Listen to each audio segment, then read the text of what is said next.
My name is Cordelius Blakemore, but everyone just calls me Cord. I am 72 years old and I thought I had seen everything in life. I was born in the small town of Millfield, Maine, where my father worked in a sawmill and my mother ran the household and raised 4 children. I was the oldest, so from the age of 14 I was already working part-time after school to help the family make ends meet. After graduating from high school, I entered a technical college, studying engineering. I can't say that I was a brilliant student, but I had a lot of persistence. At the age of 22, I married Marjorie Carroll, a girl from a neighboring town who worked as a secretary in the local bank. She was beautiful, practical, and ambitious, qualities that seemed ideal for a wife at the time. We moved to Portland, where I took a job as a junior engineer for a small construction company. Marjorie quickly settled in the city and even found a better job than the previous one. 3 years later, our daughter Persephone was born. Yes, that's right. Marjorie insisted on that name, saying she wanted our daughter to stand out from the rest. I thought it was cute, though I secretly doubted that the girl would like being named after the ancient Greek goddess of the underworld. Persephone grew up a willful girl. Already at the age of 5, she could get her way with tears and tantrums, and for some reason Marjorie thought that was a sign of a strong character. I tried to be more strict, but my wife always sided with her. "You don't want to break her spirit," she would say when I suggested punishing Persephone for another prank. As time went on, my career took off. I started my own engineering firm that specialized in the design of commercial buildings. Things were going well, especially in the 80s when the construction boom started. We bought a large house in an upscale neighborhood, and Marjorie stopped working and focused entirely on running the household and raising her daughter. By then, Persephone was already 12, and she had finally turned into a little princess. She demanded only brand-name clothes, was capricious about food, made scandals if something did not go according to her plan. Marjorie justified it by saying that the girl was just used to a certain standard of living, and we should not limit her in it. I worked more and more, often staying late at the office. It was partly a necessity. The business required constant attention, but frankly, I was becoming less and less comfortable at home. Persephone treated me like an ATM that had to dispense money on demand, and Marjorie increasingly criticized me for not spending enough time with my family. When my daughter turned 16, she announced that she wanted to study business at university. Not because she was interested, but because it was prestigious and lucrative. I was fine with that. At least she was thinking about the future. We sent her to an expensive private college where she studied business management and marketing. After graduation, Persephone came home with a degree, tons of connections, and grand plans. She wanted to start her own event management agency. It wasn't a bad idea. She actually had taste and organizational skills, plus the high society connections she'd made in college. I gave her a startup capital of $200,000, helped with the paperwork and finding an office. Agency Persephone Events began work 3 years ago, and I must admit the daughter's business was going well. She organized weddings, corporate events, charity parties for wealthy clients. Her perfectionism and demanding nature, which irritated me so much as a child, proved useful in this business. But Persephone's character hadn't changed. She still believed that the whole world should revolve around her, and that those around her existed only to fulfill her wishes. This was especially true of her family. I was her source of funding. Marjorie was her free help and moral support. 2 years ago, Persephone met Felix Hartman, the son of the owner of a chain of restaurants. Felix was 5 years older than her daughter, had studied at Harvard, and now worked in the family business.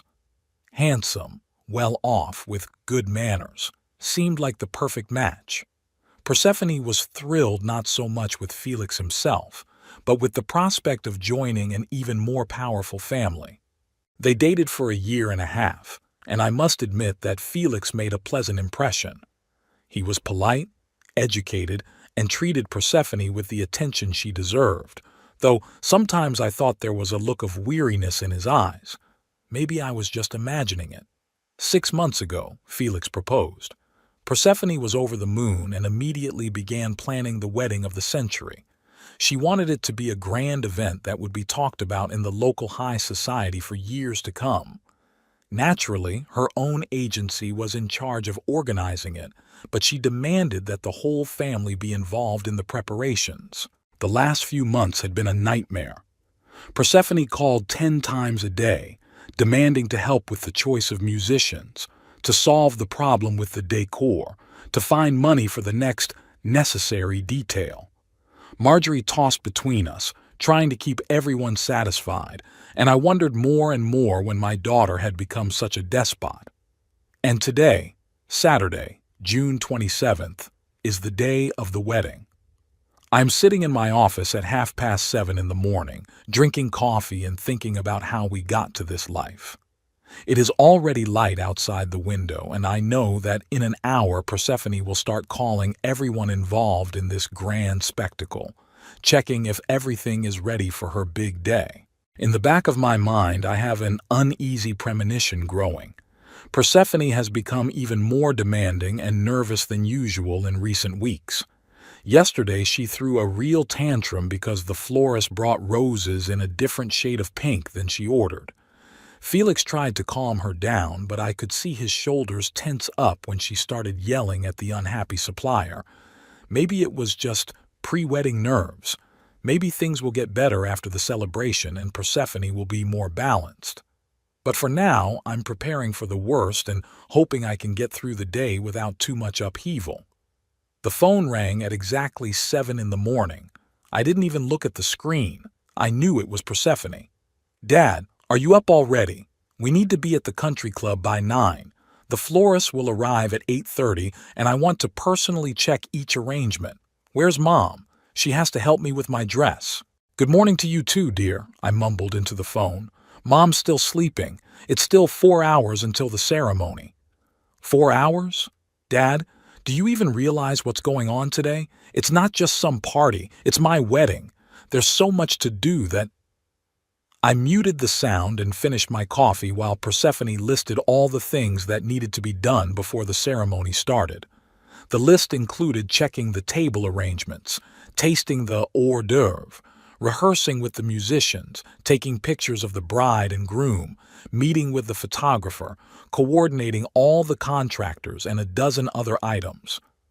Are you listening to me? Of course, darling. We'll be there on time.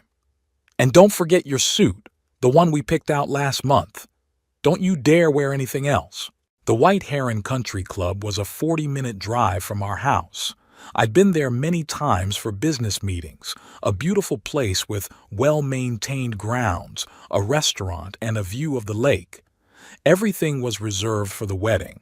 The main hall for 150 people, a terrace for cocktails, a gazebo by the water for the ceremony, and even separate rooms for the bride and groom. Marjorie fidgeted and fixed her makeup the whole way. "I hope it goes well," she said for the 5th time in half an hour. "It'll be fine," I replied machine-like, though I wasn't sure of it myself. When we arrived, there were several vendor vans already parked in the parking lot. Persephone met us at the entrance in a dark blue robe, with curlers in her hair and a face red with excitement. "Finally! Mom, quick! I need your help with the dress. And Daddy, go make sure the tables in the hall are set up properly. I have a plan. It's on the receptionist's desk." I took the plan and went to the main hall. The tables were indeed not exactly as it was drawn on the plan. The newlyweds' table had been moved 1/2 meter to the left, and the 2 tables for relatives had been swapped. I found the club manager, a man of about 45 with a tired face, and showed him the plan. "Mr. Blakemore, I understand, but we were setting the tables according to your daughter's instructions last night. She changed the arrangement herself." "Good, then let's rearrange it back." I spent the next half hour supervising the furniture rearrangement along with 3 club employees. When Persephone appeared in the hall already in her wedding dress, but still flustered, she cast a critical eye around the room. No, it isn't. Aunt Agatha's table should be closer to our table, and Felix's friends' tables can be pushed back against the wall. We moved the tables again, then again, because the lighting's not right. The club workers looked at each other but kept quiet. Apparently, they were used to cranky brides. Around 10 in the morning, the first guests began to arrive. I saw Felix's parents, Gerald and Celeste Hartman. Gerald was a tall, gray-haired man with military dressing. Celeste, an elegant lady in an expensive suit. They greeted me politely, but I noticed how surprised they looked around, watching the commotion.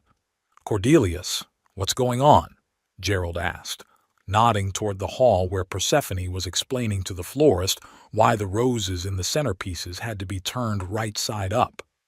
"Pre-wedding preparations," I replied as neutrally as possible. Celeste approached us with a concerned look on her face. "Where are the waiters? The guests are starting to gather and there's no one on the terrace." I looked around. Indeed, there was not a single person in uniform on the terrace where the pre-ceremony cocktail was to be held. The bar stood empty. No hors d'oeuvres were on display. "Let me find out," I said, and went looking for the manager. It turned out that the company that was supposed to provide the extra waiters was delayed due to a bus breakdown. They wouldn't be in until 11:30, and the ceremony was supposed to start at 1 o'clock. When I informed Persephone of this, she turned pale and then blushed so red she looked like a beet. "What do you mean delayed? I have a cocktail party that's supposed to start in half an hour. It's already full of guests." "Honey, maybe we should reschedule the cocktail." "Absolutely not. It would mess up the whole schedule." She turned toward me, and in her eyes I saw the same look I remembered from her childhood, when she decided that someone should solve her problem immediately. "Daddy, you have to think of something." "What exactly am I supposed to think of?" "Well, I don't know. Find someone. Ask the club staff." It turned out that the club's own staff was already busy working in the kitchen and other rooms. There were no free hands. "Then you'll serve the drinks yourself," Persephone declared, in a tone that allowed no objection. I stared at her. "What?" "You'll be your own waiter. For an hour and a half until the real ones arrive. What's the big deal?" "Persephone, I'm the father of the bride, not—" "So what? Is it more important that you're my father or that my wedding goes perfectly?" A small crowd had gathered around us. Marjorie, Felix's parents, a few other relatives, and Felix himself in a tuxedo. Everyone was silent, watching our conversation. "Persephone, honey," Marjorie tried to interject. "Maybe the guests can wait." "Mother, don't interfere." "Daddy, I'm waiting for an answer." I looked at the faces of those around me. Celeste Hartman looked shocked. Gerald frowned. Felix looked down at the floor. A few of Persephone's cousins were peering over with poorly concealed curiosity. "All right," I said at last, "but only until the waiters arrive." Persephone brightened. "Great! The manager will show you where the uniforms are. And remember, smile at the guests, act professional." As I followed the manager, I heard Celeste Hartman quietly ask her husband, "Jerry, is this normal?" And he replies, "I have no idea, honey. I have no idea." The uniform was too big for me. The white shirt was hanging off my shoulders and my black pants had to be pulled up with a belt. The club manager, Mr. Collins, looked at me with ill-concealed sympathy. "Mr. Blakemore, are you sure you want to do this? I can explain the situation to the guests. Most people will be sympathetic." "No, it's fine," I replied, buttoning my collar. "Tell me what I need to do." About 30 guests had already gathered on the terrace. I recognized many: business colleagues, family friends, relatives. Taking a tray with glasses of champagne, I walked out to them, trying to keep as dignified as possible. The first few minutes were relatively quiet. People took glasses, thanked me politely. Some looked at me in surprise, but no one said anything. I even started to think that everything would be fine. But then Persephone came out onto the terrace. She had changed her hair and looked flawless, but her face was tense. As she looked around the terrace, she noticed that one of the tables had empty glasses from the previous guests. "Daddy!" she called loudly across the terrace. "There's dirty dishes! Quickly clean it up!" The conversations died down. Everyone turned first to her, then to me. I felt paint flood my face, but I silently walked over to the table and began stacking the empty glasses on the tray. "And wipe the table," Persephone added. "There's water stains." I took a napkin and wiped the table. The silence on the terrace was deafening. At last, one of the guests coughed awkwardly, and conversation resumed, but in a muffled way. Aunt Agatha, Marjorie's sister, walked past me and whispered, "Cornelius, what's going on?" Before I could answer, Persephone spoke up again. "Daddy, the appetizers are ready in the kitchen. We need to get them out and set them on the tables." I went to the kitchen where 3 large trays of canapés and other appetizers were waiting for me. The cook, an older man with a kind face, shook his head sympathetically. "Rough day, Mr. Blakemore?" You could say that. When I returned with the trays, there were even more guests on the terrace. I started going around the tables, offering appetizers. Most people tried not to make eye contact with me, but I could feel their gazes on me. At one of the tables sat my old golfing friends, Richard Stone and Paul Meredith. When I approached them with a tray, Richard couldn't contain his surprise. "Cord, what are you doing?" "Helping my daughter," I answered briefly. Paul took the canapé and mumbled awkwardly, Original." But worst of all was when I noticed a group of wives of local businessmen standing in a corner of the terrace, chatting animatedly, glancing in my direction from time to time. I knew these women. They were known for their sharp tongues and love of gossip. Tomorrow, our story would be the main topic of conversation in their circle. Persephone, meanwhile, was flitting between the guests, smiling and accepting congratulations. When one of the guests cautiously asked what was going on, she answered with a carefree laugh, "Oh, it was Daddy who decided to help me. He's so thoughtful." About 12:30, an incident occurred which finally overflowed the cup of my patience. I was carrying a tray of fresh champagne glasses when one of Felix's young friends, Trenton Ashford, the son of a car dealership owner, accidentally elbowed me. 2 glasses fell and shattered on the stone slabs of the terrace. "Oh, I'm sorry," Trenton said, but immediately added with a smirk, "I guess you need practice at waitressing." His friends chuckled. I stood amongst the shards of glass and felt something boiling inside me, but forced myself to smile. "It's nothing, young man." But Persephone, who was watching, wasn't so forgiving. "Daddy!" she shouted, running up to the scene. "What have you done? Look how much glass there is. Quickly clean it up before someone gets hurt." Her voice was heard by everyone present on the terrace. Conversations quieted down again, and everyone stared at us. "Persephone, it was an accident," I began. "It doesn't matter. You're a waiter. It's your job to make sure this doesn't happen. And anyway, why are you working so slowly? The guests are waiting for drinks." I felt the blood rush to my face. "Persephone." "What Persephone?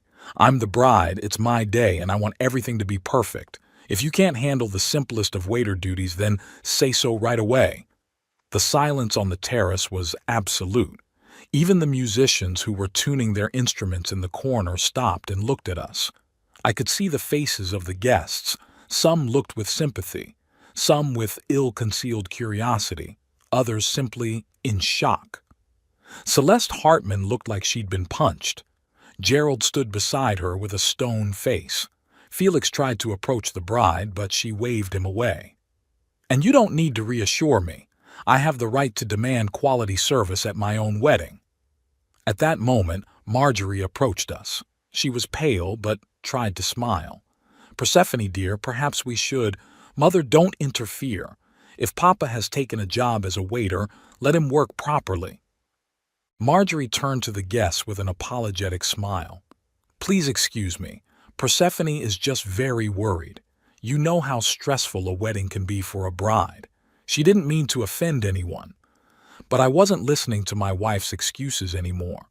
I was looking at my daughter, at her beautiful, angry face, at her expensive dress, at the way she stood among the guests, expecting me to continue to bear her humiliation. In that moment, I realized that 72 years of life, 45 years of work, decades of patience and love had led me to have my own daughter screaming at me in front of 1,500 people, demanding that I sweep up shards of glass at her wedding.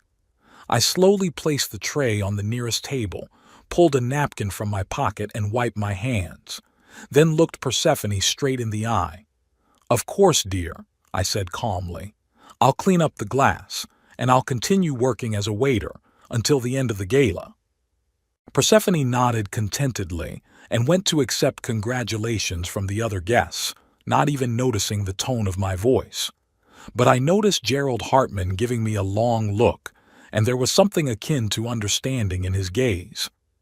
As I swept up the debris, a plan began to form in my mind. Not immediately, not today, but very soon my dear daughter would learn that every action has consequences, and that the patience of even the most loving father is not infinite.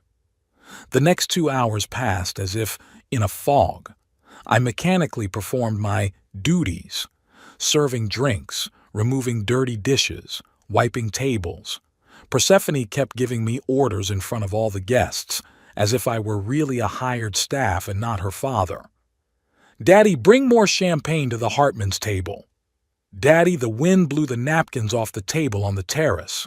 "Papa, make sure everyone's glasses are full before the toast." Every time she addressed me in that tone of voice, I felt something cold and hard settle in my chest. But outwardly, I remained calm, complied with all her demands, and even smiled at the guests. During those humiliating hours, I had plenty of time to think about how much money I had invested in Persephone's education, private school, expensive college, summer courses in Europe, about how I'd given her $200,000 to start an agency with no guarantee of repayment, about how later, when she had trouble renting an office, I helped her with another $50,000. But most importantly, I was thinking about my assets. In 45 years of work, I had accumulated quite a few.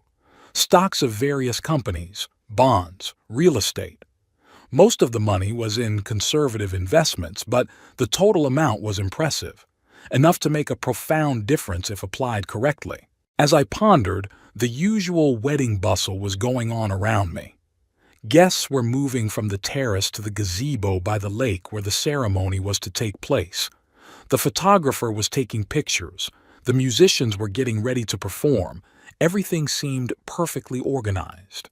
It was at that moment that I overheard a conversation that gave my plans a boost. I was standing next to the table, clearing away empty plates, when two elegant middle-aged ladies, wives of local doctors, if memory served me correctly, were talking amongst themselves without paying any attention to me. "Persephone has really organized this wedding well," one of them was saying, "although I've heard her agency hasn't been doing so well lately." "Yeah, Jennifer was telling me that they lost their contract to organize a fundraiser for a children's hospital. There was a big scandal," the other replied. "And who got it?"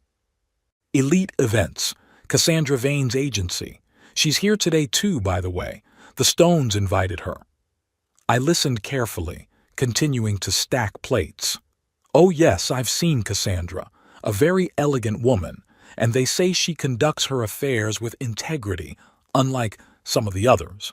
The First Lady glanced meaningfully toward the gazebo where Persephone was posing for a photographer. "What do you mean?" "Well, you've heard the story of Margaret Templeton's anniversary, haven't you?" Persephone took an advance and then raised the price at the last minute, citing some unforeseen expenses. Margaret had to pay extra or the party would have been ruined. "Really? And I thought Persephone had a good reputation." "It used to be, but in the last year, they say Cassandra Vane is taking her clients away from her precisely because she's more honest and reliable." The ladies stepped back, but I continued to stand, mulling over what I'd heard. Cassandra Vane. Elite Events. Persephone's competitor who operates more honestly and takes her clients away from her.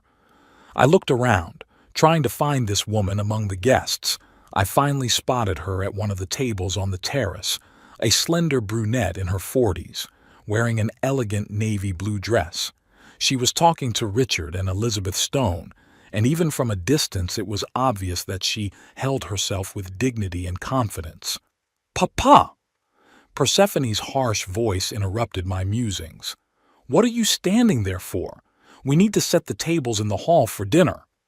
I nodded and headed for the main hall, but my thoughts were occupied with something else entirely. Cassandra Vane, an honest competitor who only lacked the financial wherewithal to completely outdo Persephone. In the hall, I met Collins, the manager, who was supervising the setting of tables. The waiters that had been so long awaited had finally arrived, but Persephone decided that I should continue to help for quality control. "Mr. Blakemore," Collins said quietly as he came up to me, "the waiters are already here. You can rest now." "Thank you, but my daughter wants me to keep helping." Collins shook his head. "I've been in this business for 30 years, but I've never seen anything like this." "And what do you know about the Elite Events Agency?" I asked as if in between. "Oh, Miss Vane, a fine businesswoman. We've worked with her several times. Always clear, no surprises, treats her staff with respect. Unlike—" He didn't finish, but I realized what he meant. "How long has she been in the business?" "About 4 years, I guess. Started out with small events, but quickly gained popularity. Now she's got some serious competition with your daughter for the big clients." Interesting. Very interesting. The ceremony started at 1 o'clock and went beautifully. Persephone was gorgeous in her dress. Felix looked happy. The priest gave a heartfelt speech about the importance of family and mutual respect. The irony of these words, spoken against the backdrop of what had happened this morning, did not escape my attention. During the ceremony, I stood in the back with the other attendants, ready to run my daughter's next errand at a moment's notice. Marjorie sat in the front row, occasionally looking back at me with a guilty expression on her face. After the ceremony, as the guests moved back to the main dining room for dinner, I noticed Cassandra Vane standing alone on the terrace, admiring the view of the lake. This was my opportunity. I approached her with a tray of champagne glasses. "A glass of champagne, miss?" She turned and looked at me intently. "Thank you. And you? Aren't you the father of the bride?" "Yes, I am." "Then what are you doing with the tray?" I smiled. "Helping my daughter ensure the guests are perfectly served." Cassandra frowned. "That's unusual." "Many things in life are unusual, Miss Vane." She raised her eyebrows in surprise. "Do you know who I am?" "I know you're the owner of the Elite Events Agency and a serious competitor of my daughter's in organizing events." Cassandra took the glass cautiously. "Mr. Blakemore, I hope you don't think I'm here with any ill intentions. I was invited by the Stones. I came as an ordinary guest. Of course. And I'm just curious about your business. Heard a lot of good things about it." "Thank you. Although I must admit, the competition in our field is pretty stiff." "I can imagine, especially when your competitors have more resources and connections." Cassandra looked at me carefully. "Mr. Blakemore, why are you interested?" Before I could answer, Persephone's loud voice rang out, "Daddy, where are you? The guests are already seating themselves at the tables." I sighed. "Duty calls, Miss Vane. It was nice to meet you." As I stepped back, I heard her say quietly, "Likewise, Mr. Blakemore, likewise." At that moment, I didn't yet know exactly what I was going to do, but the seeds of the plan had already been planted, and they were beginning to sprout. Dinner followed the usual wedding rhythm: toasts, dancing, cake cutting. I continued my duties as an assistant waiter, serving the food and clearing the tables. By the end of the evening, most of the guests had gotten used to seeing me with a tray in my hands, though some still gave me surprised glances. Persephone was the center of attention, accepting congratulations, dancing with Felix, and looking perfectly happy. At times, she gestured to me as if I were a really hired employee and instructed, "Bring water to table number 7. Make sure the musicians have drinks. Put those empty plates away. They spoil the view." Not once all day did she say, "Thank you," or "Please." Not once did she ask if I was tired or if I needed a break. I was just a function to her, a useful tool to ensure a perfect celebration. Around 10 p.m., the gala ended and the guests began to disperse. Only the closest friends and family remained, but even then Persephone didn't relieve me of my duties.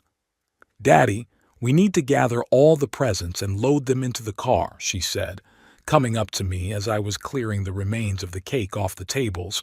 There were a lot of gifts, over 50 boxes of varying sizes, from small jewelry cases to huge packages of appliances. I lugged them to Persephone and Felix's car, putting them in the trunk and the back seat. Marjorie tried to help, but Persephone stopped her. "Mommy, don't. You'll stain your dress. Daddy can handle it." After the 4th trip to the car, I felt my back aching. I am 72 years old after all, and a full day of physical labor was not easy. But I kept carrying boxes because I knew any complaint would only result in another public reprimand. "Careful with the crystal glasses," Persephone shouted when I was carrying a particularly heavy box. "They're worth more than your monthly pension." The few remaining guests heard the remark. I saw Celeste Hartman wrinkle her nose and Gerald shook his head. As I was loading the last box, Persephone came up to me with a disgruntled look. "Daddy, you're working too slowly. Look how long it took to move just a few boxes." "Persephone, there were over 50... Doesn't matter. A good waiter would have done it faster. And another thing, you stacked the presents crookedly in the trunk. Move them more carefully, or they might get damaged on the way." I silently moved the boxes, trying to use the space more efficiently. I heard voices behind me. Felix was saying something to Persephone, but I couldn't make out the words. "And make sure there's no trash in the hall," my daughter added. "I don't want the club tomorrow saying we left a mess." The hall did need to be cleaned up. Rose petals on the floor, fallen napkins, a few items forgotten by guests. I grabbed a broom and dustpan and started sweeping while the remaining guests gathered in the parking lot. "Cordelius?" I heard a familiar voice. Turning around, I saw Cassandra Vane. She stood in the hall doorway with a concerned expression on her face. "Miss Vane, haven't you left yet? I left my purse on the terrace." She was silent for a moment, looking at the broom in my hands. "Mr. Blakemore, forgive my bluntness, but what's going on here? All day I've been watching. This is not normal." I continued sweeping. "Just helping my daughter." "But you're her father, not—" "Persephone feels I should be useful in that capacity today." Cassandra stepped closer and lowered her voice. "And what do you yourself think of that?" I stopped and looked at her. There was genuine concern and something else in her eyes, perhaps anger at what she had seen. "I think sometimes people take things too far," I said cautiously. "And what are you going to do about it?"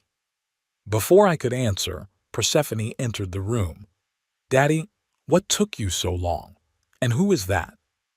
She looked suspiciously at Cassandra. "Cassandra Vane, we've met." The woman introduced herself with cold politeness. Persephone's face changed instantly. "Ah, it's you. What are you doing here?"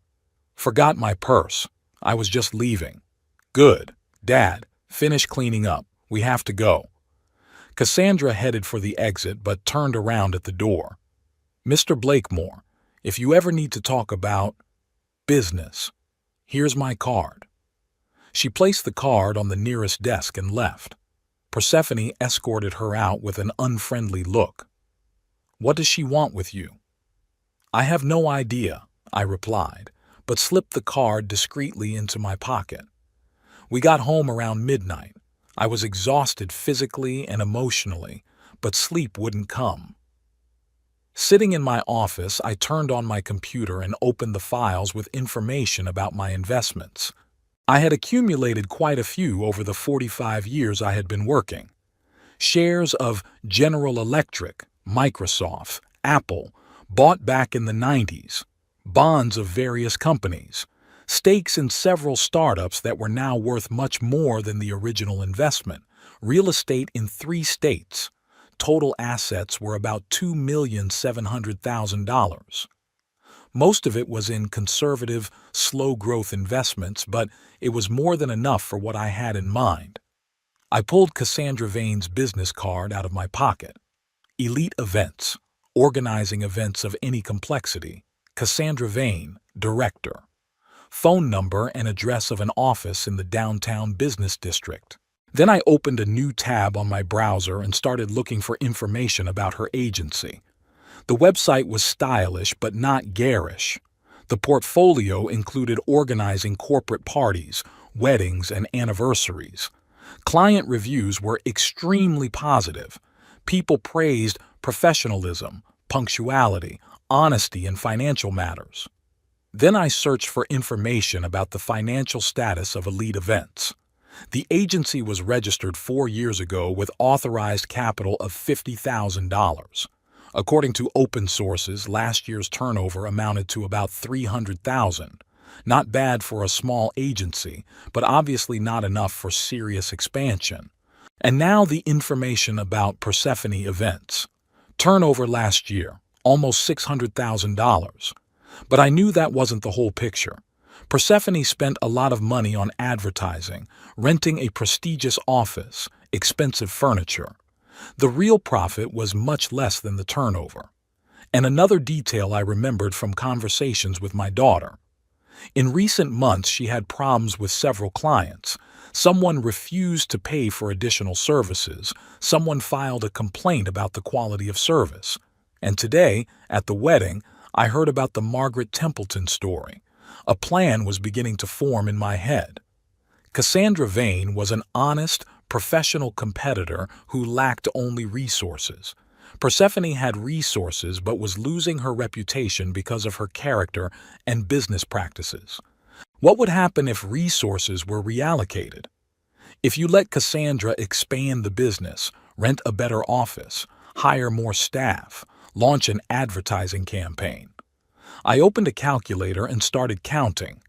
$500,000 would give Cassandra the opportunity to scale up operations many times over. She could poach key employees from competitors, offer better terms to customers, invest in quality equipment. What happens to Persephone when it loses its competitive advantage? When customers start choosing a more reliable and honest contractor? I closed the computer and sat in the dark for a long time, mulling over the details.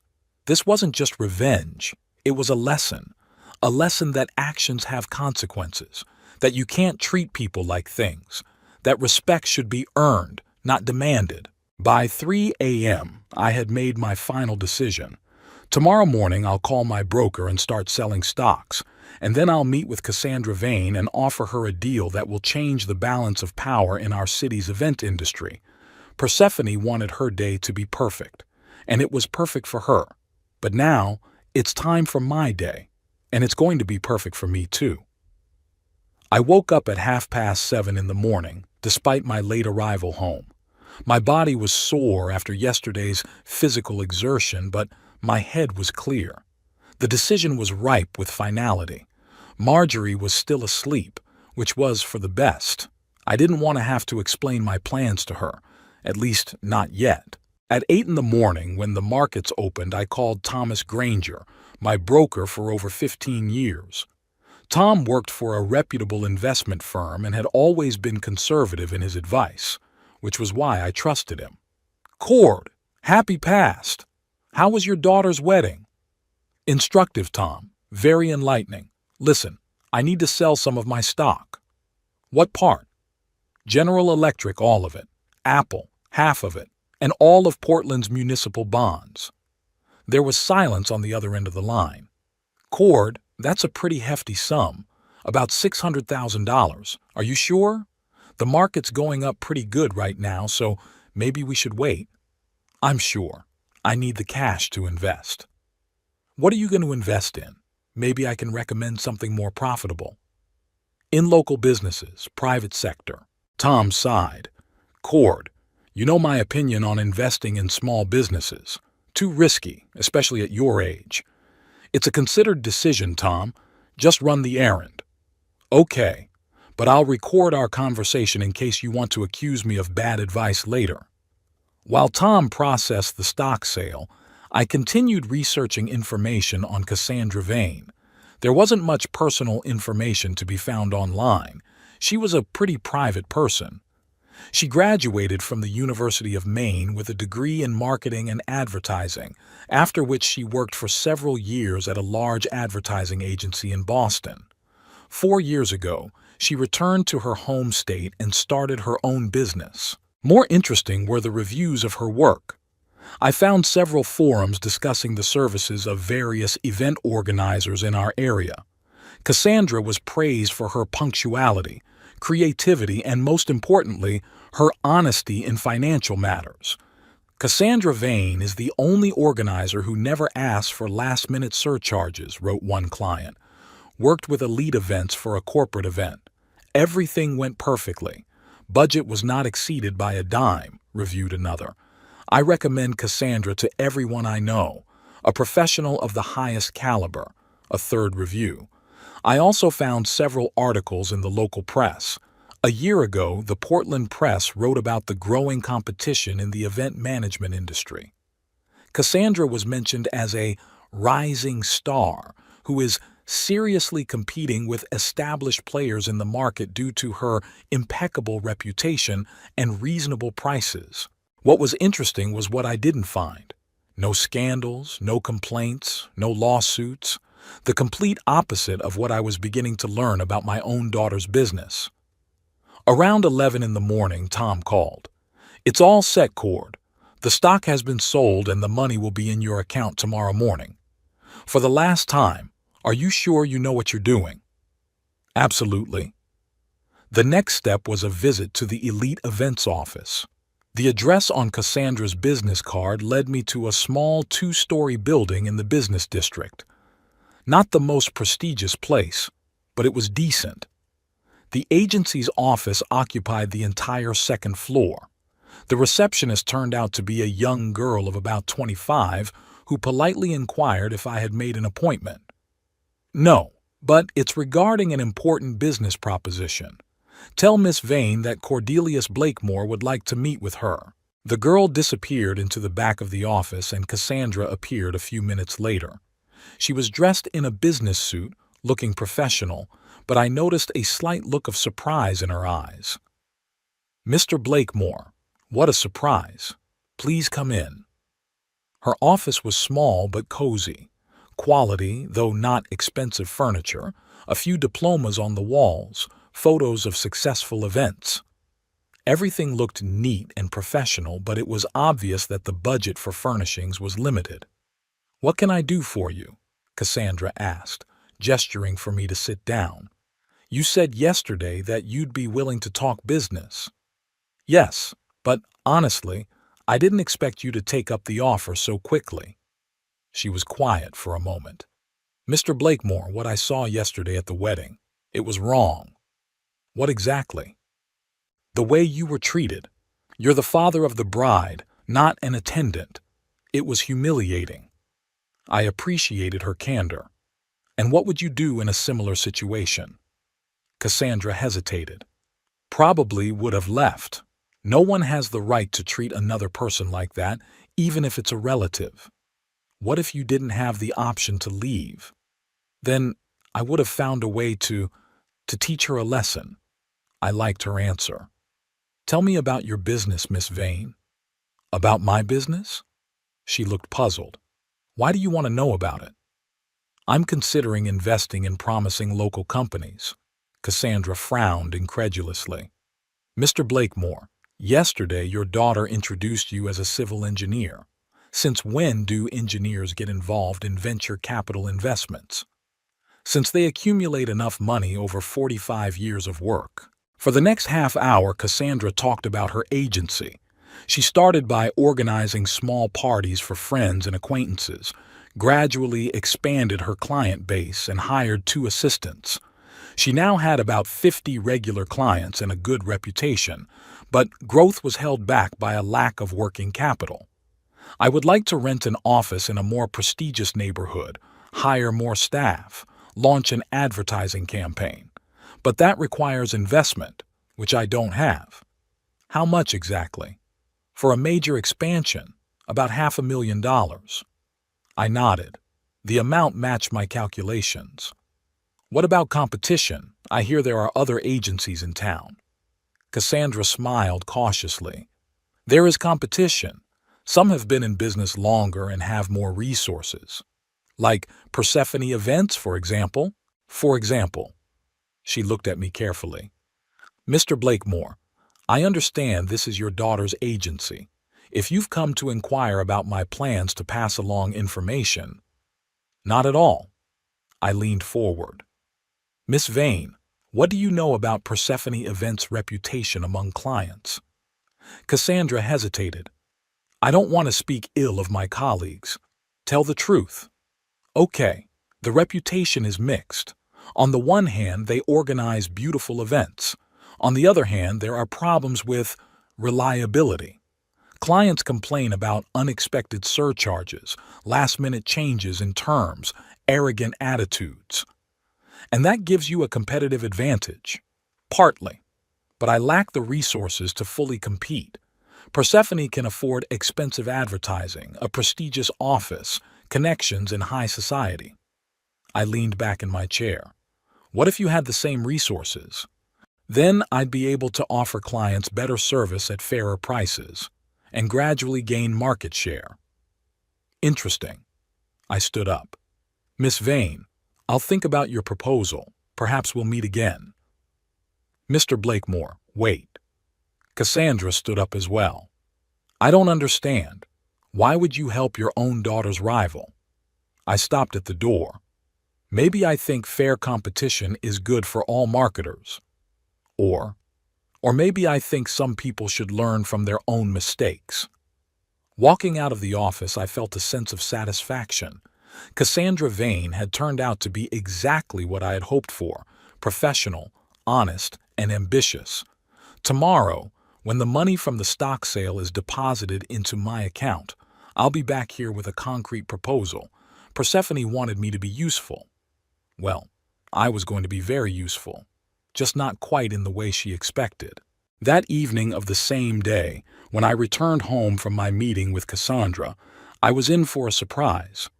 Persephone was sitting in the living room with Marjorie, telling them something, waving her arms around. And Cassandra Vane was at my wedding. Can you imagine the nerve?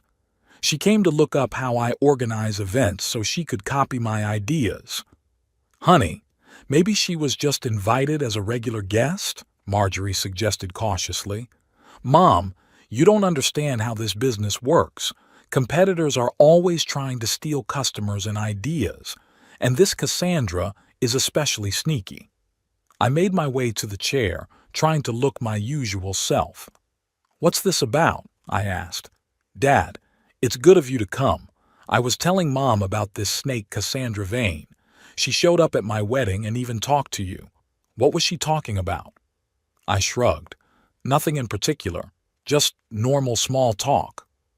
Nothing ordinary about it. Persephone jumped up from the couch. Dad, you have to understand this woman is my enemy. She's trying to ruin my business, poaching my clients, spreading rumors about me. What rumors? Nonsense. That I'm supposedly cheating customers, overcharging, treating my staff badly. Total nonsense. Marjorie coughed awkwardly. Persephone, dear, shouldn't you just concentrate on your work? If you organize events better than anyone else, the clients will come to you on their own. Mom, you don't understand anything about business. It's not enough just to do a good job there. You have to fight competition, protect your territory. I listened to this tirade and thought about how little Persephone understood about real competition. She's used to problems being solved by daddy's money, connections, and loud statements. But tomorrow she would learn what real competition on equal terms was. Persephone, how are things going with the new clients? I asked, trying to put my usual interest in my voice. Not very active yet. Summer is always a slump. Everyone goes on vacation. But the corporate season starts in the fall and I'm counting on a few big contracts. And those clients you had problems with? Persephone's face darkened. What kind of problems? Dad, do you listen to gossip too?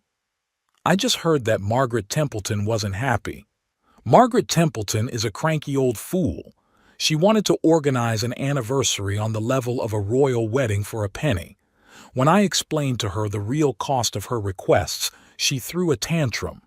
But the contract was signed with a fixed sum, wasn't it?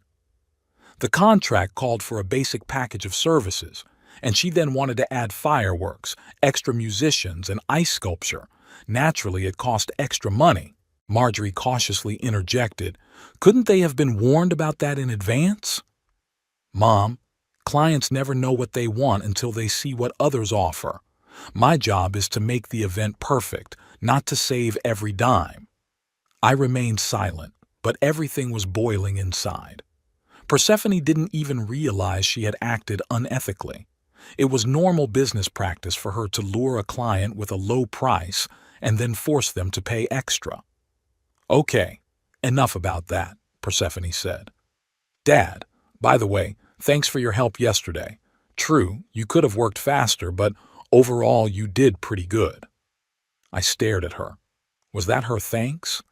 Didn't do too badly? Persephone, Marjorie said with reproach in her voice. Dad helped you a lot yesterday. Should have said warmer words. Mother, I said thank you. Am I supposed to give him a monument for doing the simplest of errands? At that moment, I was finally convinced of the correctness of my decision. Persephone wasn't just spoiled, she was incapable of basic gratitude and respect. Well, I'm going home, Persephone said, standing up. There's a lot of work tomorrow. By the way, Dad, if you see that Cassandra Vane, don't talk to her. She might try to elicit information from you about my clients. Of course, dear, I replied calmly. After she left, Marjorie was silent for a long time, then sighed. Cord, I think our daughter has become too stiff. You think so? Yesterday at the wedding, the way she treated you, it was wrong. You're her father, not her servant. Finally, at least someone noticed it. So, what do you suggest? I don't know. Maybe talk to her. Explain that there are boundaries. Marjorie, Persephone is 30 years old. If she still doesn't understand how people should be treated, words aren't likely to help. Then what? I stood up and headed for the stairs.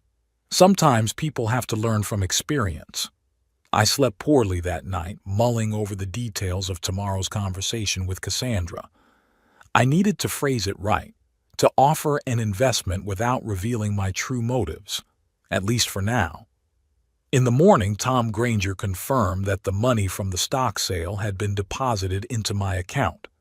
$617,000, more than I had planned, but all the better. At 10 in the morning, I was back at the Elite Events office. This time, Cassandra was waiting for me. I had called ahead and made an appointment. Mr. Blakemore, I've been thinking all night about our conversation last night, she said as soon as I entered her office. And I can't understand your motives. Why would a father want to compete with his own daughter? I sat down in the chair across from her desk. And who said it was about competition? Then what is it about? About fairness, about giving an honest professional an equal opportunity. Cassandra shook her head incredulously. Mr. Blakemore, I saw what went on at that wedding. It wasn't just a cranky bride, it was something more. She was perceptive. Too perceptive. Let's say I have personal motives, I said cautiously. Does that change the nature of the proposal? What kind of proposal? I pulled from my briefcase the folder of documents I'd prepared that morning. I'm willing to invest $500,000 in your agency in exchange for a 30% equity stake and a seat on the board of directors. Cassandra went pale. 500,000? That's enough to expand the office, hire staff, an advertising campaign, and create a revolving fund for the first year of operation. But, but why? I don't understand what you'll get out of it. I get a stake in a profitable business, and you get a chance to show what you can do on a level playing field. Cassandra took the documents and began to study them. The terms were fair. I wasn't demanding a controlling interest or veto power over her decisions. I just wanted to be a partner in a business that I was sure would soon begin to flourish. I need time to think about it, she said finally. Of course, but be warned. The offer is only valid until tomorrow. After that, I may change my mind. It was a bit of a lie. I wasn't going to change my mind. But I needed Cassandra to make a decision quickly before Persephone found out about my plans. As I left the office, I felt a strange mixture of anticipation and anxiety. Tomorrow my daughter would learn what real competition was, and that every action has consequences. Cassandra called me the next day at 9:30 in the morning. "Mr. Blakemore, I agree to your terms." "Great. When can we meet to sign the papers?" "Right away. Frankly, I've been up all night thinking about your offer. It's too good to be true." "But it is true. Meet me in your office in an hour. I'll be waiting." I had drawn up the documents the day before with the help of my attorney, David Crowley, who had handled my business affairs for years. David was surprised by my decision, but didn't ask too many questions. Over the years of cooperation, he had become accustomed to my caution in financial matters. When I arrived at the Elite Events office, Cassandra looked worried but determined. She scrutinized every clause of the contract, asked a few clarifying questions, and finally signed. "Mr. Blakemore, I still don't understand why you're doing this, but I promise I won't disappoint you." "I don't doubt that. Now let's talk about development plans." We spent the next 2 hours discussing expansion strategy. Cassandra proved to be not only honest but also a very practical businesswoman. Her plans were thoughtful and realistic. "The first thing we need is a new office," she said. "It's too cramped here, and the address isn't the most prestigious. I've been looking at space downtown in the same building where the big law firms have their offices." "How much will it cost?" "Rent is $8,000 a month, security deposit $24,000, plus repairs and furnishings another $50,000. Reasonable. What else?" "Staff. Right now I only have 2 assistants, but for serious expansion I need at least 5 professionals. An event coordinator, a designer, an account manager, an accountant, and a receptionist." "Where do you plan to find them?" Cassandra smiled. "There are many talented people in this city who work for competitors for little money. If you offer them a decent wage and good conditions, many will agree to transfer." It was a subtle hint that she was going to poach employees from other agencies, possibly including Persephone. "And finally, advertising," Cassandra continued. "We need a serious advertising campaign in the local media, a nice website, a social media presence, plus participation in trade shows and business events." By the end of the meeting, we had a detailed plan for the first 6 months. Total expenses were stacked at $400,000, with the rest of the money to provide steady work during the transition period. "When do we start?" I asked. "Tonight. I'll call the owner of the downtown space right away." Over the next 2 weeks, I watched Cassandra transform her business. She worked from morning to night while coordinating the move, renovating the new office, finding staff, and fulfilling ongoing orders. The new office turned out to be impressive. 2 floors in a modern building, spacious offices, a conference room, a showroom area with decor samples. Everything looked solid and professional. As for the staff, Cassandra was right. First to take over was Nicole Russell, an experienced event coordinator who used to work for one of the city's oldest agencies. Then designer Marcus Lane, who specialized in corporate event design. Within a week, the team was fully staffed. The advertising campaign yielded quick results, too. The new Elite Events website looked stylish and modern, and articles in local magazines portrayed Cassandra as a new force in the events industry. But the fun began when word got out to clients that Elite Events had some serious resources. Calls started coming in as early as the second week after the move. I met with Cassandra regularly to discuss current affairs, but mostly tried to stay out of her decisions. My role was simple: to provide financial support and give her a chance to show what she could do. A month into our partnership, Cassandra told me about an interesting phone call. Margaret Templeton called today. Remember I told you about the problem she was having with another agency? Of course I remember. She wants us to organize a Christmas reception for her charity. Big event, 300 guests, budget $100,000. I understood that Margaret Templeton was one of the most powerful women in town. Her charitable foundation regularly hosted large events, and she herself had connections in the highest circles of society. If Cassandra successfully organized her reception, it would attract the attention of many potential clients. And what did you say to her? That we would be sure to hold the event within the agreed budget without any additional fees. She was very surprised. Apparently, she was used to a different approach. It was a direct blow to Persephone Events' reputation. Everyone in town knew about Margaret's conflict with Persephone, and the transfer of such an influential client to a competitor would not go unnoticed. Soon, other orders began to come in. The head of a major bank booked a corporate soiree. A family of famous doctors asked to organize a golden wedding. A young couple from an influential family decided to entrust Elite Events with the organization of their wedding. Every new client was a loss for the competitors, especially Persephone. I didn't know if she noticed the changes taking place, but it couldn't last long. A month and a half after our partnership with Cassandra began, I met Gerald Hartman, Felix's father, on the street. He stopped me outside the bank and talked about this and that, but at the end of the conversation he said, "By the way, Cord, I hear there's a new event agency in town. Elite Events, I think. They say they're very professional." "Yeah, I've heard something," I replied neutrally. "Celeste and I are thinking of booking them to organize our silver wedding next year. Friends recommend them." He was quiet for a moment. "And how's Persephone doing? I hear she's been having some difficulties with her clients." "Nothing serious as far as I know."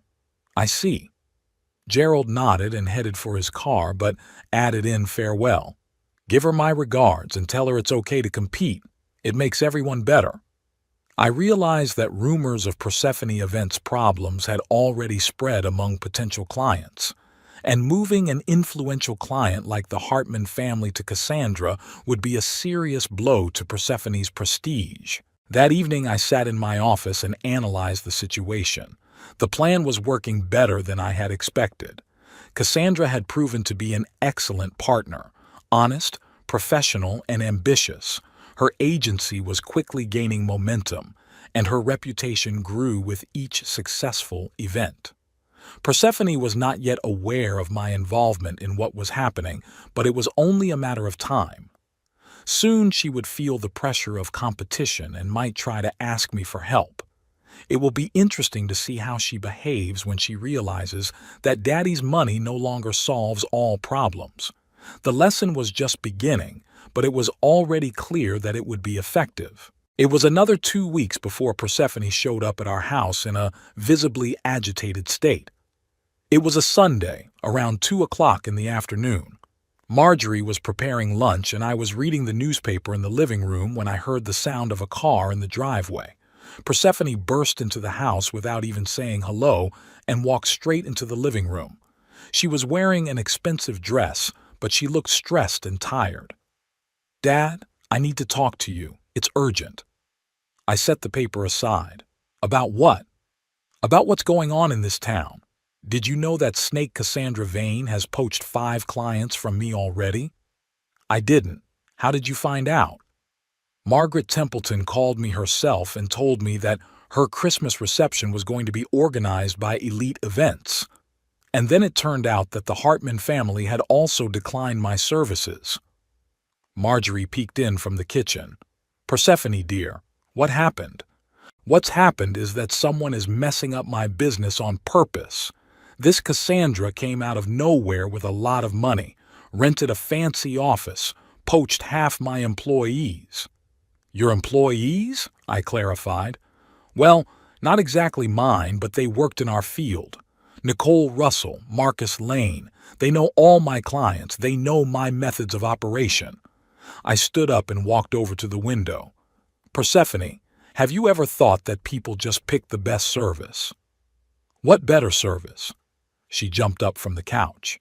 Dad, I've spent 3 years building a reputation, gaining clients, and then some upstart comes along and offers dumping prices. Dumping prices? Well, not exactly dumping prices, but she's working without a normal markup. How can you organize a reception for 300 people for the money she's asking? Interesting. So Cassandra was not only poaching customers with the quality of service, but also offering more honest prices. Or maybe it's not the prices, but the approach to the work, Marjorie suggested cautiously. Mother, you don't understand anything about business. Persephone turned sharply toward her. I organize exclusive events for the city's elite. You can't skimp on every little thing. But if the clients leave, Marjorie began, clients leave because they're being bribed. Persephone turned to me again. Daddy, I need your help. What kind of help? Financial. I need to expand my advertising campaign, maybe rent an additional office, lure back the best talent. I need money for that. How much? 300, 400,000 to start. I walked back to the chair and sat down. Persephone, that's a serious amount of money. Dad, you realize this is an investment. When I regain my position in the market, it will all come back with interest. And what if it doesn't? Persephone stared at me as if I'd said something unimaginable. What do you mean, won't come back? Of course it will come back. I'm a professional, I have experience, connections. But clients leave for some reason. They leave temporarily, because of unfair competition. Persephone started pacing the room. Daddy, you have to help me. I'm your daughter. This is my business, my career. Persephone, I said calmly, do you remember your wedding? What? She paused. What does that have to do with my wedding? Just wondering. Are you happy with the way it went? Of course. It was a great wedding. All the guests were thrilled. She waved her hand impatiently. But that's not what we're talking about right now. I need your help with the business. Don't you feel you owe me an apology for something? Persephone frowned. Apologize? For what? Think about it. Dad, I don't know what you're talking about. We're discussing a serious matter and you're starting a conversation about some kind of apology. Marjorie coughed awkwardly. Persephone, dear, maybe Daddy is referring to how you asked him to help at the wedding. Help? Persephone was genuinely surprised. But he did help. I said thank you. I looked at my daughter in silence. She really didn't realize what she had done was wrong. It was perfectly normal for her to make her own father work as a waiter in front of 150 guests. Okay, I said finally. As for the money, I don't have the ability to help you right now. What do you mean, no opportunity? Persephone stared at me. Dad, you've been earning money all your life. I have. But recently I had to sell some stock to cover some expenses. It was true, though not all of it. What kind of expenses? Various. Home repairs, taxes, health insurance. At my age, the expenses are only increasing. Persephone turned pale. But you have other assets, real estate, bonds. I do, but I'm not going to sell them for questionable investments. Questionable? Persephone's voice grew high. Dad, this is my business, my career, and your responsibility. But you've always helped me. I have. Gave you the startup capital, then another 50,000 for growth. That should have been enough. But things have changed. There's serious competition. There's always been competition. You just didn't see it before. Persephone stood in the middle of the living room with her mouth open. Apparently, for the first time in her life, Dad was denying her money. Daddy, she said in a different tone, a softer one, but these are temporary difficulties, aren't they? I'm sure I can handle the situation if you help me. And if you can't? I can. I'm sure I can.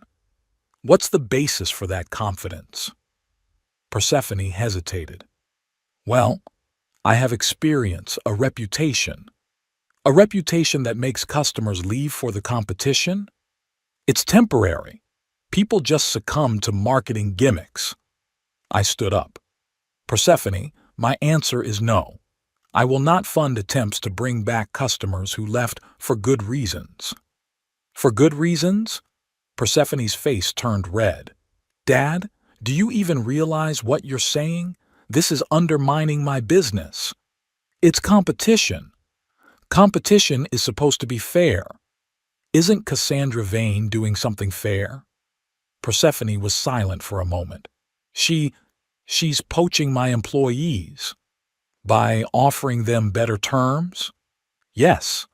And that's not fair? Well, not unfair, but Persephone, Marjorie intervened. Maybe we should analyze why clients choose another agency. Mom, are you against me too? Persephone turned toward her. I thought at least my family would support me. We support you, I said, but support doesn't mean we have to solve all your problems. Solve problems? Dad, I'm asking for an investment in a promising business, which is losing customers. Temporarily. Perhaps, but so far, the facts say otherwise. Persephone stood silent for a few seconds, then exploded, Fine. So when I need help, my family turns their backs on me. When I succeed through my own efforts, don't expect thanks. She grabbed her purse and headed for the exit. Persephone, wait. Marjorie tried to stop her. No, Mom, I've got it all figured out. There's no one to help me, so I'll manage on my own. The door slammed, and a moment later we heard the sound of a car driving away. Marjorie looked at me reproachfully. Cord, maybe you were too harsh. Maybe, I agreed. But sometimes cruelty is the only way to teach an important lesson. What lesson? That there are people in the world who don't have to solve your problems just because you want them to. Marjorie sighed and went back into the kitchen, and I stayed in the living room, thinking that the first phase of the lesson was over.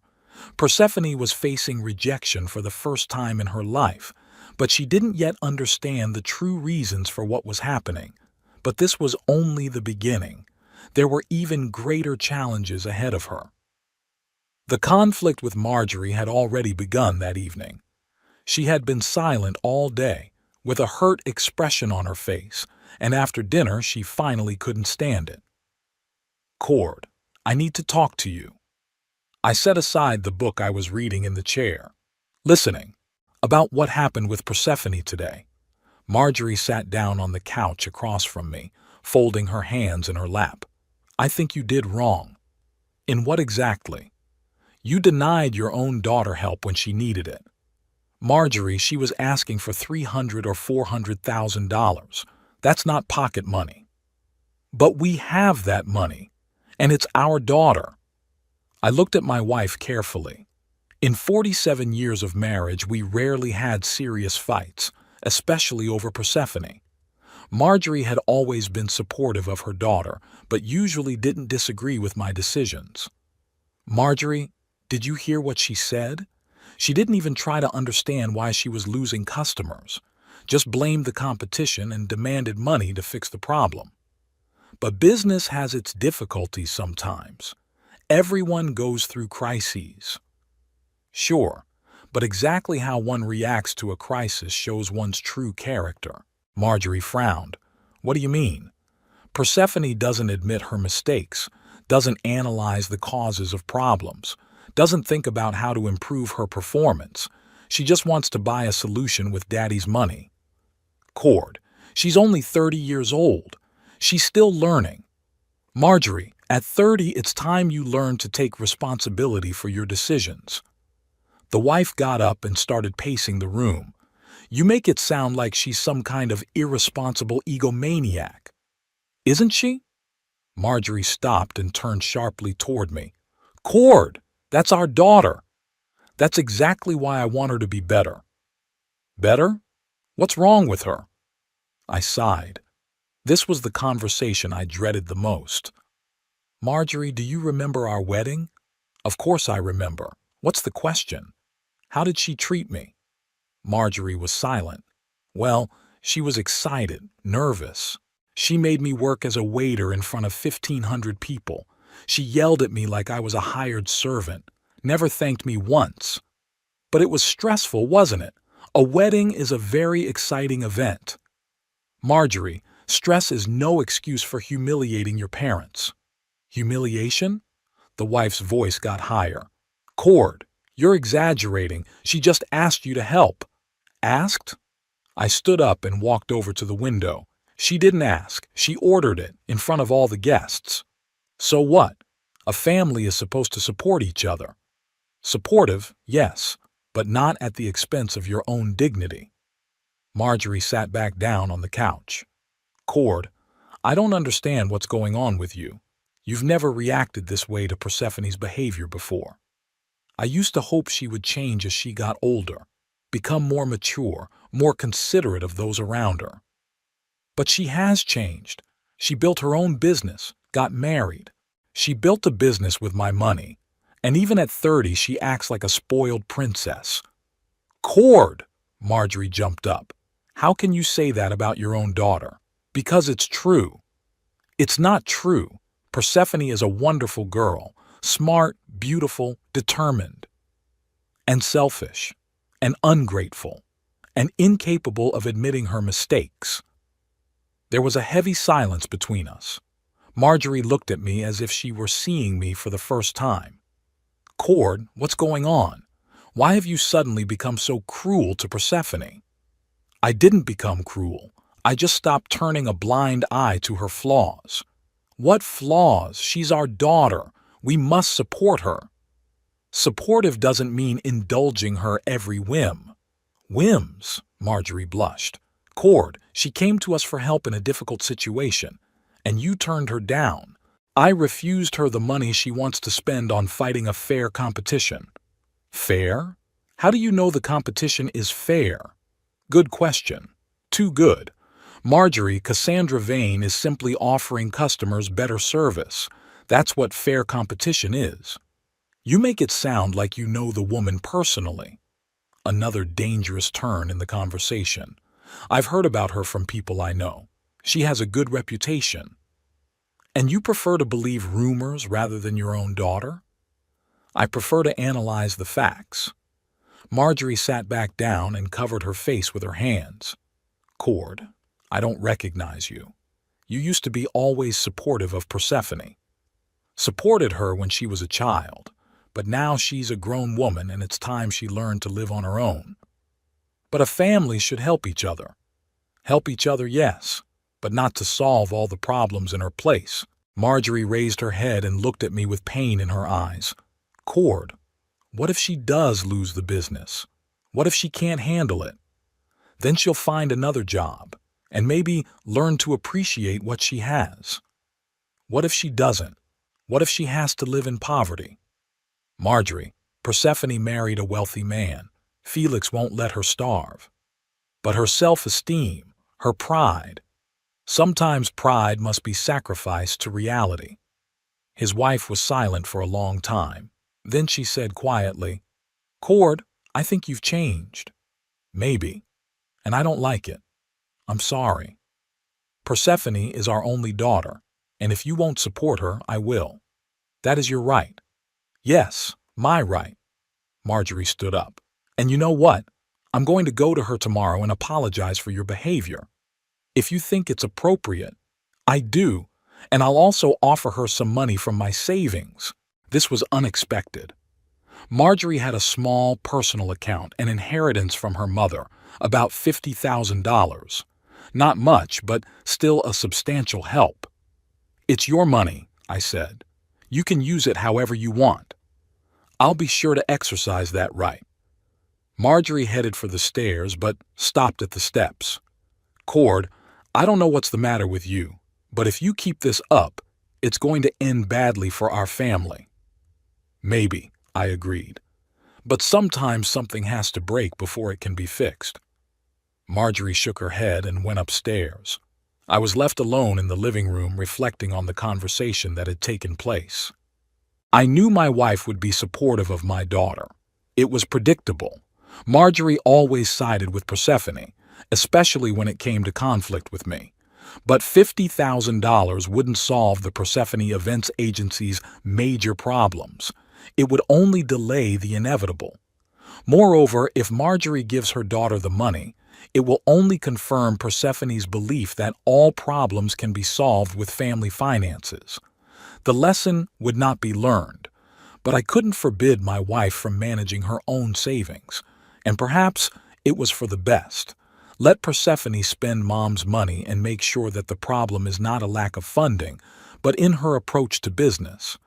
That evening, Marjorie went to bed without a word to me. For the first time in many years, we fell asleep without saying goodnight to each other. The morning at breakfast, the atmosphere was icy. Marjorie was silently drinking coffee and reading the newspaper, defiantly ignoring my presence.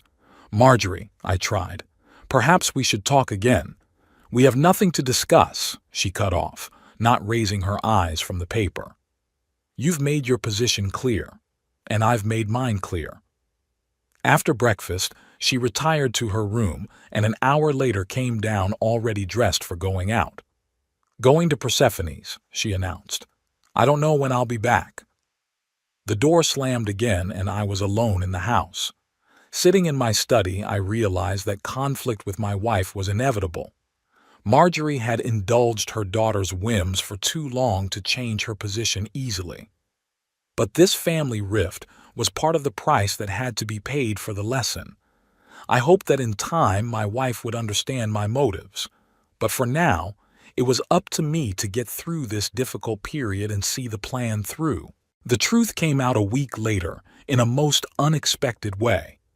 Marjorie had gone to Persephone immediately after our quarrel and had stayed with her for 3 days, giving her moral support and helping her with money. I didn't know the details of their conversations, but when my wife returned home, she was even more cold and distant. Thursday night, I was sitting in my office when the phone rang. It was Richard Stone, an old golfing friend of mine, calling. "Cord, hi. Listen, a strange story happened. Played golf with Paul Meredith today, and he told me an interesting thing." "What's that?" "His wife was at a sorority meeting yesterday, and there Elizabeth was talking to Cassandra Vane. You know, the owner of that new event management agency?" My heart twitched. "Yeah, I heard something about that." Anyway, Cassandra mentioned in between that she had an investor, a local businessman who had helped her expand her business. And when Elizabeth asked who it was, Cassandra said she couldn't give a name, but it was someone who was well aware of the importance of competing fairly. I remained silent, feeling my heart begin to race. "Cord, are you listening?" "Yes, I'm listening." "Well, Elizabeth then told Paul's wife about it, and she told the other ladies at the club, and one of them, I think it was your wife's Aunt Agatha, put 2 and 2 together. Damn it. Aunt Agatha was always too observant. What exactly did she add up? Well, she remembered you working as a waiter at Persephone's wedding, and how Cassandra came up to you afterward to talk to you. And she also noticed that lately you've been frequenting the downtown business district where the Elite Events office is now located. And she decided it wasn't just a coincidence. Cord, be honest. Did you really invest in your own daughter's competitor?" I was silent for a long time. Sooner or later, this was going to come out. "Richard, it's a complicated situation. Oh my God, so it's true? I could hear the amazement in Richard's voice. Cord, what's going on? Why are you... Richard, let's not discuss this over the phone. Okay, but Agatha's already told Marjorie about it, and I understand Marjorie went to see Persephone today. Her heart plummeted. So tomorrow, or even tonight, Persephone would learn the truth. Richard, thanks for the heads up. Cord, if you need to talk, not now. Thank you. I hung up the phone and leaned back in my chair. The moment of truth had come sooner than I'd expected, but perhaps that was even better. It was getting harder and harder to hide my involvement. Persephone arrived home at 9:30 in the evening. I heard the car door slam, then the front door, then quick footsteps down the hall. She burst into my office without knocking. Her face was red with rage, her hair disheveled, the fire of real anger burning in her eyes. "Daddy," she said quietly, but you could hear the barely contained rage in her voice. "I need to find out something from you." I set aside the papers I was reading. Listening. "Is it true you've invested money in elite events?" A direct question deserved a direct answer. Yes. Persephone stood silent for a few seconds, as if unable to believe what she was hearing. "Yes?" she interjected. "Just yes. What else do you want to hear?" "An explanation," she exploded. "Explanations as to why my own father is sponsoring my competitor, why you're giving money to some foreign woman and denying your own daughter." "Sit down, Persephone. Let's talk calmly." "Calmly?" She laughed hysterically. "Daddy, do you realize what you're doing? You're ruining my business." "I'm not ruining your business. I'm just investing in a more promising venture." "More promising?" Persephone grabbed the back of her chair. "Dad, this is my agency. I spent 3 years building it. With my money. So what? You're my father. You're supposed to support me." "I supported you. I gave you seed money. I helped you with additional funding. But now I see that that money has been inefficiently spent." Persephone slumped in her chair, looking at me as if seeing me for the first time. "Daddy, what's going on with you? Why have you suddenly become so cruel?" "Do you remember your wedding, Persephone?" "It's that wedding again." She jumped up. "What does my wedding have to do with it?" "Because that was the day I realized what you had become." "Who I've become? What do you mean?" "A selfish, ungrateful woman who thinks the whole world should revolve around her." Persephone stared at me. "Because of the wedding?" "Dad, have you lost your mind? It was just a wedding." "Just a wedding?" I stood up. "Persephone, you made me work as a waiter in front of 1,500 guests, yelled at me, humiliated me, treated me like a servant. But I asked you to help." "Asked me? You gave orders, and you never once thanked me." "Thanked me. I said thank you. You said I did pretty well, like I really was a hired staff." Persephone was quiet for a moment, clearly trying to remember the details of that day. "Dad, but it was an exceptional situation, wasn't it? The waiters were late. I needed help. And you decided that your father was a suitable substitute for the waiters? Well, who else could have helped?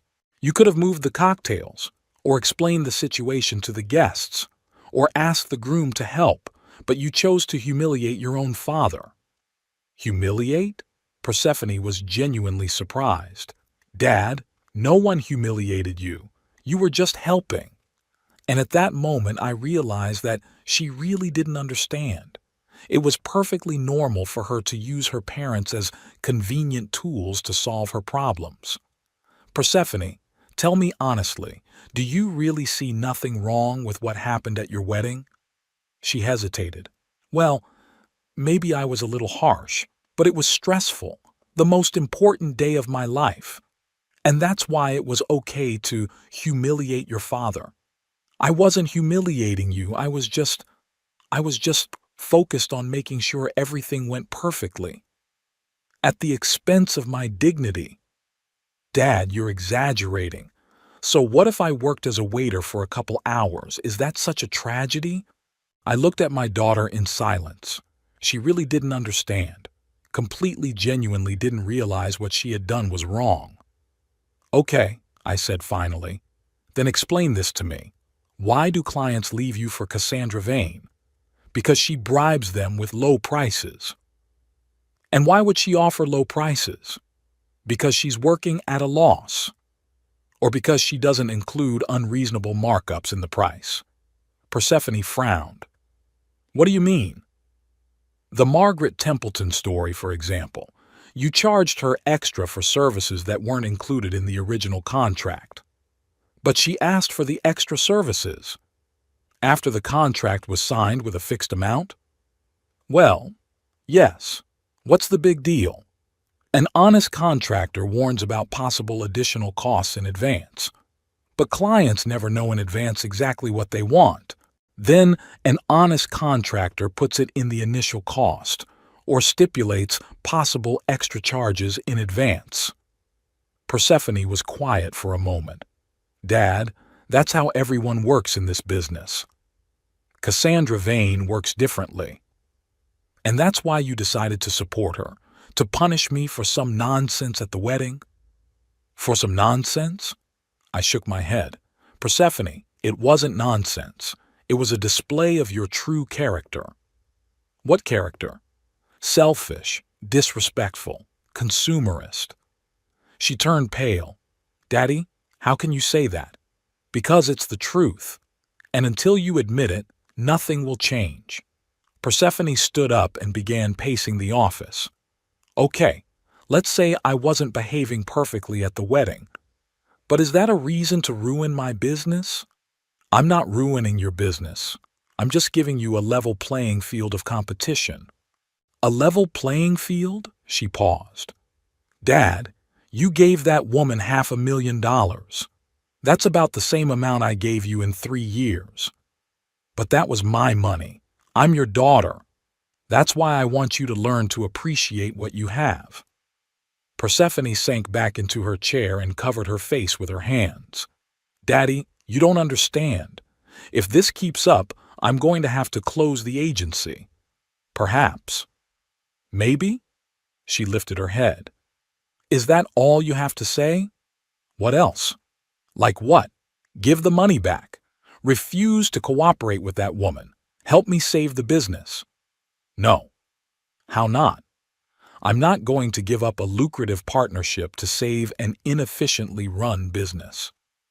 Persephone was silent for a long time, looking at me as if trying to figure out who this man sitting across from her was. Daddy, she finally said quietly, I don't recognize you. And I haven't recognized you in a long time.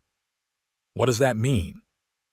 It means that the little girl I loved has grown into a woman I don't respect. Those words came out sharper than I'd planned. Persephone turned so pale I wondered if she would faint. No respect? She whispered. Unfortunately, no. For what? For the way you treat people, for the way you run your business, for thinking the whole world owes you a duty of service. Persephone stood up on trembling legs. Papa, that's impossible. You can't talk to your own daughter like that. I can, because sometimes the truth is more important than comfort. What truth? The truth that you've become exactly the person I least wanted to raise. At that moment, Marjorie looked into the study. She was pale and agitated. What's going on here? I heard shouting. Mom! Persephone rushed to her. Tell Daddy he's lost his mind. He invested in my competitor, and he says he has no respect for me. Marjorie looked at me with horror. Cord, is it true? Yes. Oh my God. She leaned against the door jamb. Cord, how could you? Quite easily. But why? Why are you doing this to our family? I'm trying to save our family from the selfishness that is destroying it. Persephone sobbed on her mother's shoulder, while Marjorie stroked her hair and cast accusing glances at me. Cord, stop this now. Give the money back. Help your daughter. No. Then I'll leave you. Those words hung in the air. 47 years of marriage could end because of this conflict. It's your choice, Marjorie. My choice? She hugged Persephone tighter. Do I have a choice? Between a tyrant husband and the daughter he reduced to tears? You always have a choice. Marjorie looked at me for a long moment, then said, Persephone, pack your things. You're coming to my place. Mom? Not now. I need to think. They walked out of the study, leaving me alone. An hour later, I heard the front door slam, then the sound of a car driving away. The house was empty. For the first time in years, I was completely alone in it. Sitting in the darkened study, I thought about what had happened. The plan had worked even better than I had expected. Persephone had learned the truth and was furious, but she still didn't understand the main thing, that the problem wasn't my betrayal but her own behavior. Perhaps that realization will come later, when she loses the business and will be forced to reconsider her views on life. Or maybe it won't, and then I'll lose not only my daughter but my wife as well. But some lessons are worth any price. Even that. It's been 6 months since the night Persephone learned the truth. 6 months that have changed everyone's life dramatically. I still live alone in our big house. At first, the silence pressured me. 47 years of living together is not without its consequences. But gradually, I got used to loneliness and even began to find a certain peace in it. No one reproached me for my cruelty. No one demanded apologies for actions of which I was still convinced. Marjorie never came home. For the first 2 months, she lived with Persephone, supporting her daughter in the most difficult period of her life. Then she rented a small apartment nearby. I guess she realized that a young family needed privacy, but she wasn't ready to come back to me. We met only twice during those months, both times at the lawyer's office, discussing the terms of the divorce. Yes, after 47 years of marriage, we were getting divorced. Marjorie had never been able to forgive me for betraying her daughter, and I wasn't ready to give up my principles for the sake of family peace. At our last meeting, she looked tired and aged. The gray roots of her hair, which she had always carefully painted over, had become more noticeable. There was sadness in her eyes, but not regret. Cord, she said as she signed the papers, I still don't understand how you could do this. And I don't understand how you could turn a blind eye to your daughter's behavior for so long, I replied.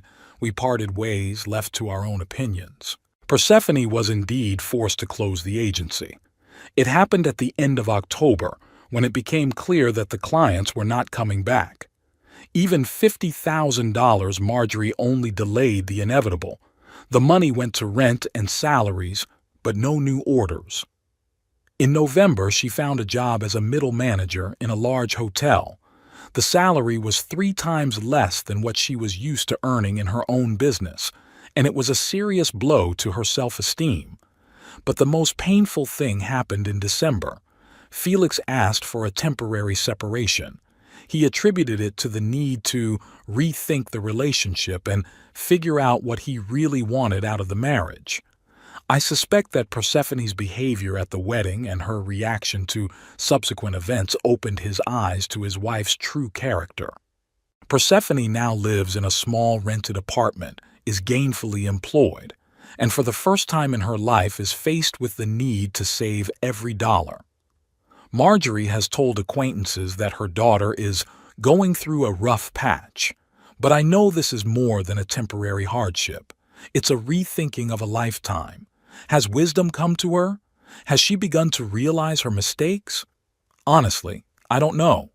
We haven't spoken in 6 months.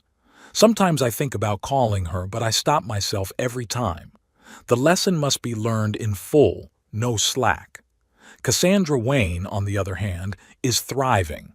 Her agency, Elite Events, has become the top agency in town. She organized Margaret Templeton's Christmas reception, which received rave reviews, and then the Hartman's Silver Wedding, which became the event of the year in local high society. We met in her office last week, discussing plans to expand to neighboring towns.